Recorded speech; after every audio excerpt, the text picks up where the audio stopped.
దేవుడు నీకు తోడై ఉన్నాడు. ఆనాడు యోసేపుకు దేవుడు తోడై ఉన్నాడు కాబట్టే యోసేపు హెచ్చించబడ్డాడు.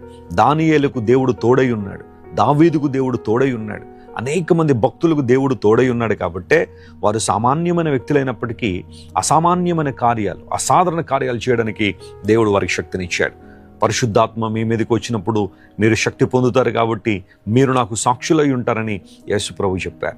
దేవుడు ఎప్పుడూ మనల్ని అనాథలుగా విడిచిపెట్టలేదు. తన శక్తిని, తన ప్రభావాన్ని నిరంతరాయంగా మన మీద కృమ్మరించడానికి ప్రభు ఇష్టపడుతున్నారు కనుక ఆయన సాక్షులుగా మనం జీవించగలిగితే అంతకన్నా ఆశీర్వాదం మరొకటి లేదు. ఈ వాగ్దానాన్ని ఈ రోజంతా క్లెయిమ్ చేసి ప్రభువును స్తుతించండి, ప్రభువును ఆరాధించండి, ఆయనలో కొనసాగండి, క్రీస్తు మార్గంలో ముందుకు సాగిపోండి. దేవుడు మిమ్మల్ని అందరినీ దీవించి ఆశీర్వదించును గాక. ప్రార్థన చేసుకుందాం. ప్రేమగల తండ్రి, నీకు వందనాలు. ఈ ఉదయకాల సమయంలో మీరు మాకు ఇచ్చిన చక్కని వాగ్దానాన్ని బట్టి నీకు స్తోత్రాలయ్యా. మేము నీ చేతిలో భద్రపరచబడ్డామని, నీవు మాకు తోడై ఉండడం ద్వారా అసాధారణ కార్యాల్లో మేము పాలిభాగస్తులమనే సత్యాన్ని మరొకసారి మా ముందుకు తీసుకొచ్చారు. అందుని బట్టి నీకు స్తోత్రాలు.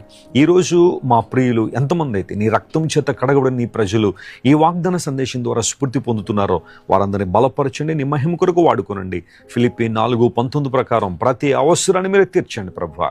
నీ మంచితనాన్ని బట్టి, నీ విశ్వాస్యతను బట్టి నీకు స్తోత్రాలు చెల్లిస్తూ యేసుక్రీస్తు వారి శ్రేష్టమైన నామం పేరిట అడిగి వేడుకొనిచున్నాం తండ్రి. Amen. Amen. God bless you dear friends. Have a wonderful day.